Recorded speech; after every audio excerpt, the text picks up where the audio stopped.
Parce que...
sœurs, la grâce et la paix vous sont données en abondance à tous, au près, au loin. Vous que Dieu a appelés à former sa famille, riche d'enfants, d'adolescents, de vieillards, d'hommes et de femmes, d'ici et de partout, de maintenant et de tout temps, réunis par une naissance. Car elle est là, la voici, la belle, la bonne, l'heureuse nouvelle de ce jour. Aujourd'hui, il vous est né un Sauveur qui est le Christ, le Seigneur. La bonne nouvelle de la nuit de Noël est annoncée. Elle vient nous cueillir, elle vient nous surprendre, nous secouer. Elle vient chasser nos peurs, déborder nos tristesses, habiter nos solitudes. Et elle vient faire éclore en nous une joie imprenable. Accueillons-nous les uns les autres avec cette bonne nouvelle. Laissons-la devenir pour nous bonne et bonne pour tous. C'est toi, Seigneur, qui nous as appelés. Nous voici, peuple fidèle, réunis par ton esprit, depuis nos maisons, depuis nos temples et nos églises. Nous voulons entendre ta parole. Nous sommes là pour accueillir ton amour, pour te célébrer, pour te chanter. Amen. Amen.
Unissons-nous dans la prière de louange.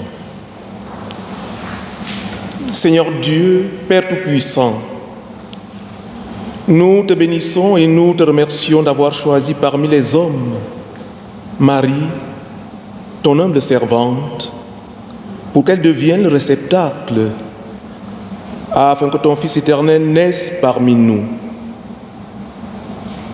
Qu'il devienne ainsi notre frère, et donc porteur de chair comme nous, afin de nous apprendre à devenir porteurs de l'Esprit comme lui. En lui, le Fils unique, nous adorons ton amour et le miracle de notre rédemption. Fais-nous donc cette grâce, qu'à l'exemple de Marie, nous le recevions, nous aussi, avec humilité, dans l'obéissance de la foi, et que le Saint-Esprit fasse de nos cœurs sa demeure, une demeure perpétuelle pendant tous les jours de notre vie, à la gloire de ton nom. C'est notre prière au nom de Jésus-Christ. Amen.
Nous prions.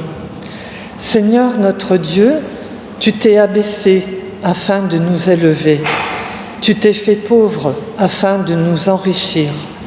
Tu es venu à nous afin que nous allions à toi. Tu as été homme comme nous afin de nous faire participer à la vie éternelle. Nous voici en présence de ce mystère et de ce miracle pour t'adorer, pour te louer, pour annoncer et recevoir ta parole. Par ton Saint-Esprit, montre-nous et ouvre-nous le chemin qui conduit à toi, afin que nos yeux s'ouvrent à la lumière et que nous devenions les témoins pour toute notre vie. Amen.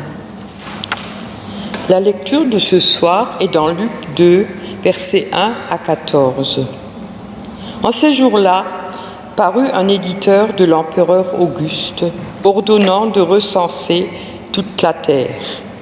Ce premier recensement eut lieu lorsque Quirinius était gouverneur de Syrie. Et tous allaient se faire recenser, chacun dans sa ville d'origine.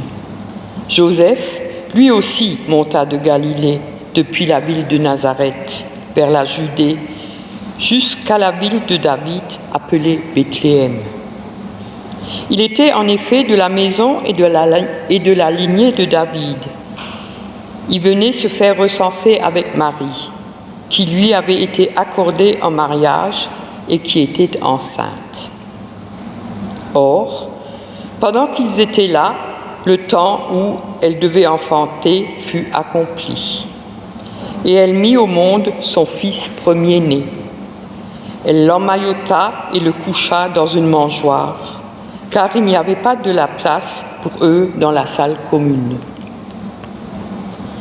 Dans la même région, il y avait des bergers qui vivaient dehors et passaient la nuit dans les champs pour garder leurs troupeaux. L'ange du Seigneur se présenta devant eux et la gloire du Seigneur les enveloppa de sa lumière. Ils furent saisis d'une grande crainte. Alors l'ange leur dit : « Ne craignez pas, car voici que je vous annonce une bonne nouvelle, qui sera une grande joie pour tout le peuple. Aujourd'hui, dans la ville de David, vous est né un Sauveur, qui est le Christ, le Seigneur. Et voici le signe qui vous est donné. Vous trouverez un nouveau-né emmailloté et couché dans une mangeoire. » Et soudain, il y eut avec l'ange une troupe céleste innombrable qui louait Dieu en disant : « Gloire à Dieu au plus haut des cieux et paix sur la terre aux hommes qu'il aime. »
Pressons, mesdames, messieurs, mettez-vous en place. Nous allons tourner la séquence finale. Madison, dépêche-toi, ça traîne. Vous voulez tourner jusqu'à minuit ou rentrer chez vous pour le réveillon? Tu es prévu? Moteur. Et... Dans ce temps-là, l'empereur César Auguste donna l'ordre de... Stop! Coupez tout! Ne bougez plus, la touche! Tous les mains en l'air. Mais ça va pas, non? Vous débarquez ici sans autorisation pour gâcher mon film et spolier ma soirée de Noël. Et d'abord, qui êtes-vous? Je suis Co, et moi c'est Vide. Co et Vide, du 19 quai de la Delphine. On nous surnomme les déménageurs à l'extrême. Messieurs, nous tournons la jolie petite histoire de Noël. Pourquoi cette intrusion? Pour ce temps-là et pour quelque temps encore, l'empereur et son premier ministre donnent l'ordre immédiat d'appliquer le décret numéro 2020-666 du 24 décembre 2020. Il ordonne les mesures générales indispensables pour faire face à l'épidémie dans le cadre de l'état d'urgence sanitaire. Nous sommes ici pour faire appliquer scrupuleusement ces mesures afin de sauver des vies. Nous avons tout pouvoir venant du ciel et ici par terre. Pour débuter, mettez tous vos masques. Je vois 3 bergers. Parfait, c'est le maximum autorisé. Veuillez respecter la distanciation pastorale. Y a-t-il des bergers à risque? Qui a plus de 65 ans? Mademoiselle, s'il vous plaît. Madison, je vous prie. Madison, en route. Veuillez accompagner les bergers à risque vers la sortie et les ancêtres dans un taxi pour qu'ils retournent se confiner chez eux. Enlevez-moi aussi les moutons tant que vous y êtes. Ce n'est pas une bergerie ici. Il risque encore de nous transmettre la tremblote. Lâchez-les dans les jardins de la pasteur. Elle reconnaîtra bien ses brebis.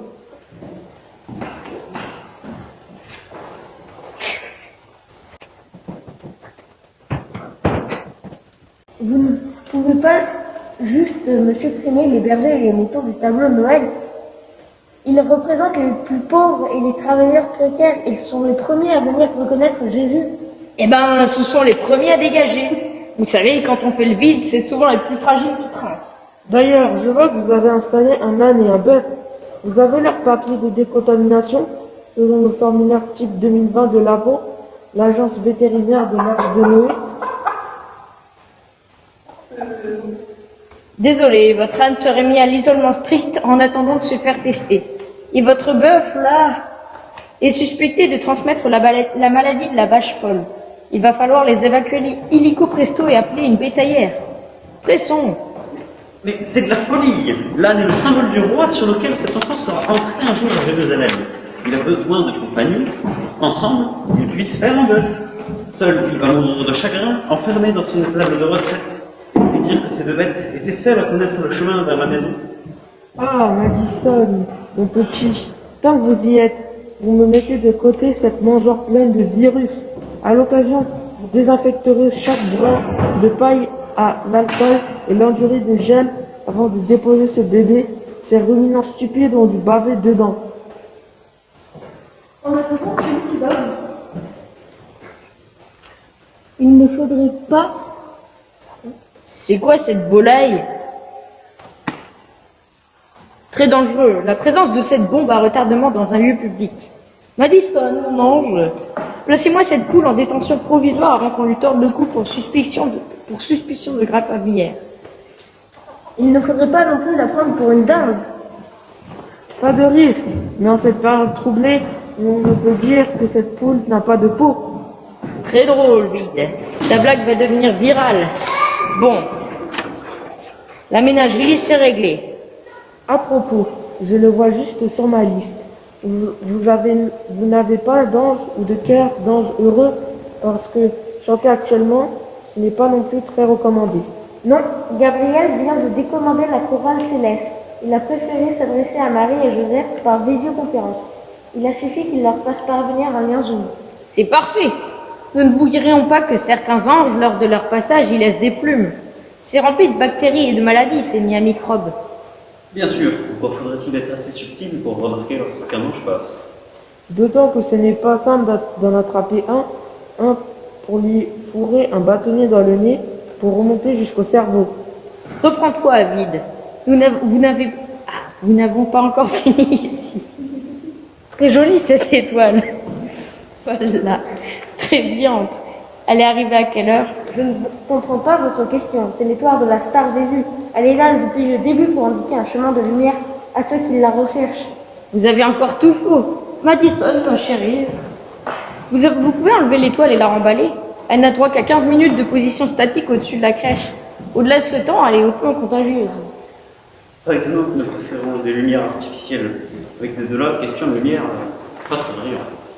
Si vous le prenez comme cela, cher monsieur, j'ai le regret de vous annoncer qu'il va falloir bientôt également démanteler votre structure en bois qui n'est plus en conformité avec les nouvelles règles sanitaires. Et si vous continuez à râler, je vous colle une amende pour importation illégale de bois exotique. Madison, procédez à l'évacuation de ce squat illégal.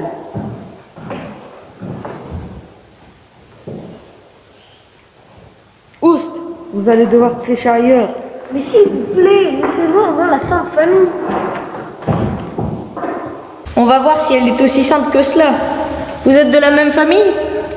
C'est-à-dire que j'étais d'abord confinée chez moi et Joseph chez ses parents. Cela ne fait que 2 semaines que nous sommes ensemble. C'est vous le père et vos papiers et autorisation de sortie. Mais je ne suis pas vraiment le père. Ok, vous êtes une famille recomposée. Dans ce cas, il me faudra une attestation de sortie pour l'enfant de la part de son vrai père. Vous ne comprenez donc pas. C'est très embarrassant pour moi, mais c'est Dieu le père. Oui, c'est ça, et moi je suis le fils. Et moi le Saint-Esprit. C'est la meilleure que j'ai entendue de toute la journée. Alors d'abord un grand merci aux jeunes d'avoir présenté la gravité de cette année avec beaucoup de légèreté. Ça fait du bien. Ce Noël 2020 restera marqué pour beaucoup. Cette année nous a bousculés. Il y a eu bien sûr la pandémie, alors que nous pensions que la médecine pouvait tout. Il y a eu la peur d'être contaminé, la peur que les personnes fragiles soient hospitalisées, de ne pas pouvoir serrer nos petits dans les bras. Et puis financièrement, est-ce que je vais pouvoir m'en sortir? Est-ce que je vais pouvoir travailler? En fin de compte, c'est vrai que pour beaucoup, je pense, cette année a été dure et on peut, ce soir, en cette veille de Noël, se sentir pas très bien en pensant à demain et ce qui s'est passé. Alors c'est vrai que cette année a été compliquée. On peut se sentir comme cabossé, cassé au-dedans de soi-même, fragilisé, frustré. Mais, comme les jeunes ont pu le dire au travers de cette scénette, surtout à la fin, il y a une bonne nouvelle. Ouf, ça fait du bien, une bonne nouvelle. Et moi, dans ce récit biblique qu'on a pu entendre, au travers de ce récit, comme bonne nouvelle, je vois 3 mots, une étable, l'espérance et la paix. Une étable, pas parce que Jésus est venu dans ce lieu sale.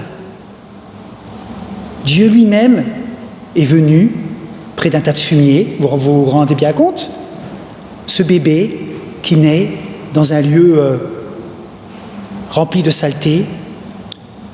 Combien, depuis des semaines ou des mois, on peut se sentir un peu comme une étable, pas très beau, meurtri, fragilisé. Et puis, c'est compliqué. Je suis en chômage partiel, je suis en télétravail. Comment ça va se passer? Avec toutes les incertitudes pour le lendemain, je peux être comme cette étable, un lieu qui est un petit peu bizarre. Et puis, c'est pas évident de vivre avec sa famille en ce moment, avec toutes les tensions qu'il peut y avoir, toutes les déceptions. Puis j'ai peur d'être malade.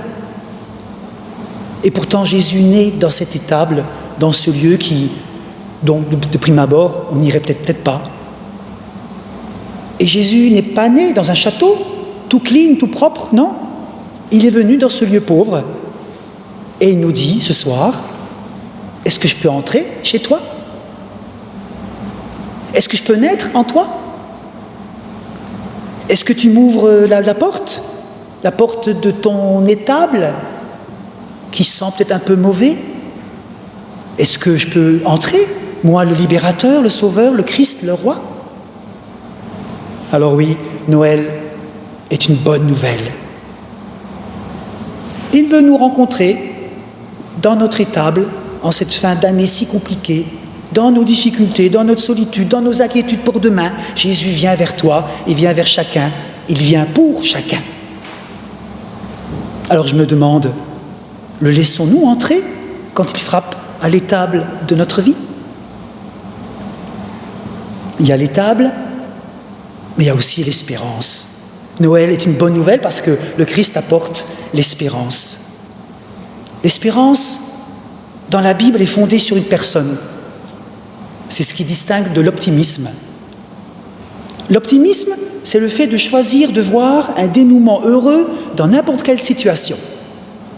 Mais l'espérance biblique, c'est pas ça. Elle ne repose pas sur les circonstances. Mon espérance, elle est nourrie par la fidélité de Dieu. Dieu a été fidèle dans le passé.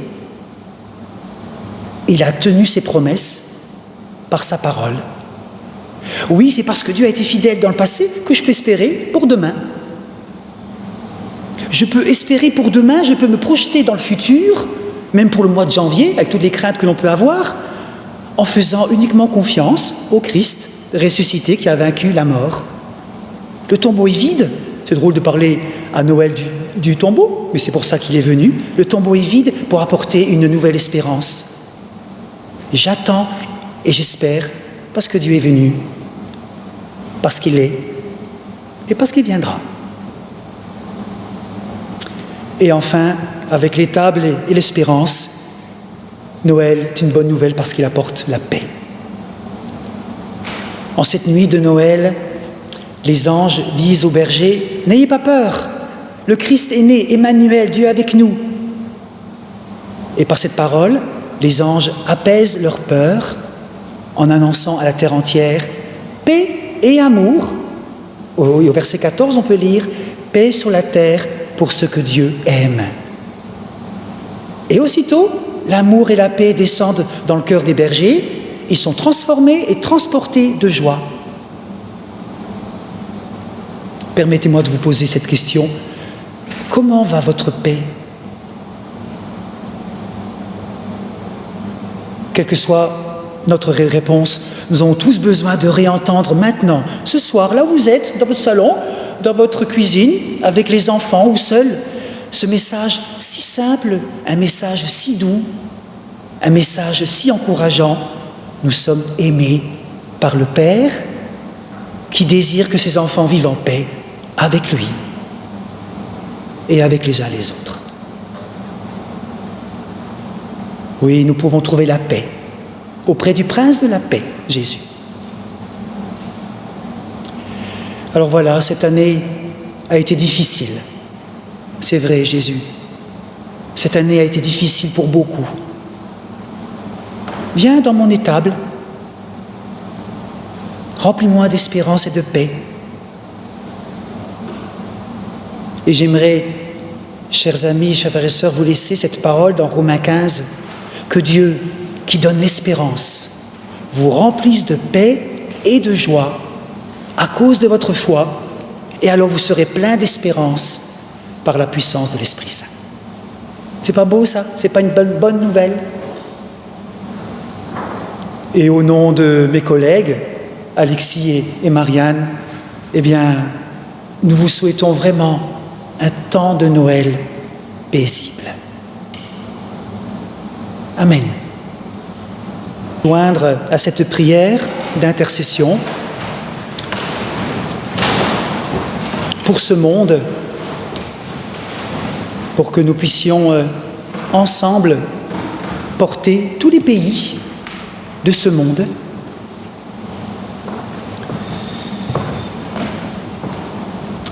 Prions ensemble.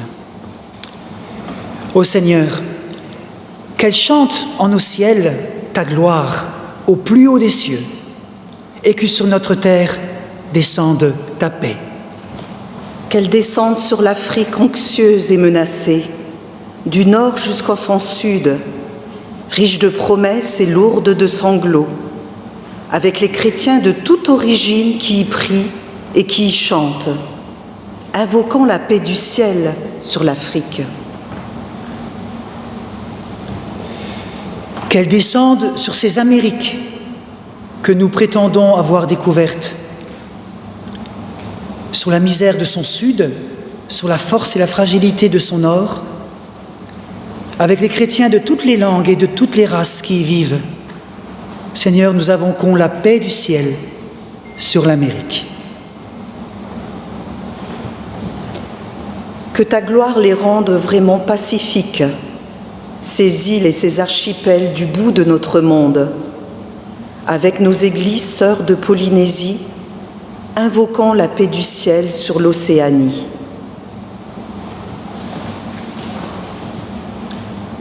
qu'elle se lève sur l'Asie, ta lumière, Seigneur, de la Chine impénétrable à l'Inde innombrable, avec les croyants de toute religion qui y prient. Invoquons la paix du ciel sur l'Asie. Qu'elle descende à nouveau ta gloire sur ce Proche-Orient, foyer de tensions et d'affrontements, sur la terre que tes pas ont foulée, que tous ceux qui y prient réapprennent à s'y parler, invoquant la paix du ciel sur le Proche-Orient.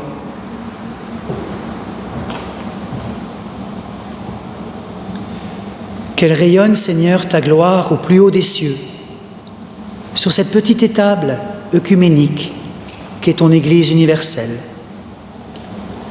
Que dans son humble obéissance et son unité en marche, le frémissement de ton royaume annonce au monde la paix du ciel.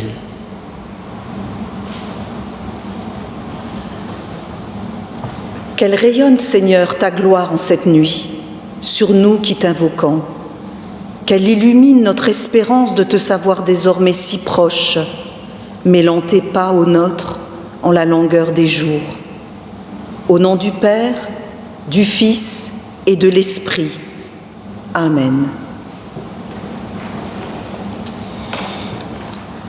Et tous ensemble, où que vous soyez unis par cet esprit, nous prions. Notre Père, qui es aux cieux, que ton nom soit sanctifié, que ton règne vienne, que ta volonté soit faite sur la terre comme au ciel. Donne-nous aujourd'hui notre pain de ce jour. Pardonne-nous nos offenses, comme nous pardonnons aussi à ceux qui nous ont offensés. Et ne nous laisse pas entrer en tentation, mais délivre-nous du mal. Car c'est à toi qu'appartiennent le règne, la puissance et la gloire, pour les siècles des siècles. Amen. Frères et sœurs, recevons à présent la bénédiction. Que Noël chante en vous son espérance, que le Christ Sauveur vous manifeste sa présence, qu'au long des heures de tristesse et au long des heures d'allégresse, en vous la confiance demeure d'être aimé par le Père, d'être accompagné par le Fils, d'être conduit par l'Esprit Saint. Amen. Et allons dans la paix de Noël.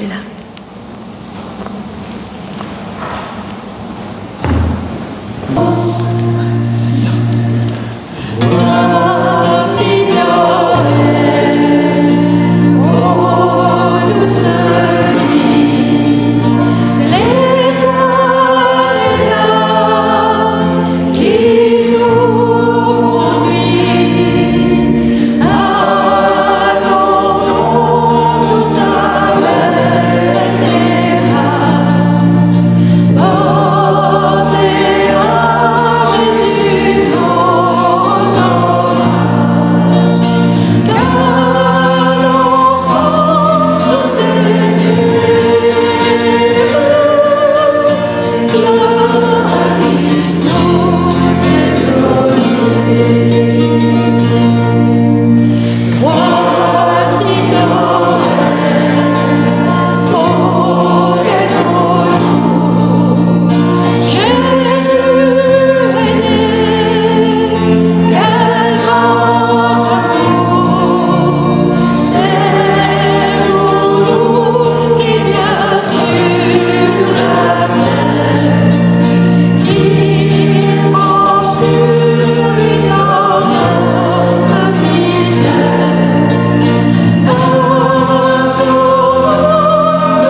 Joyeux Noël.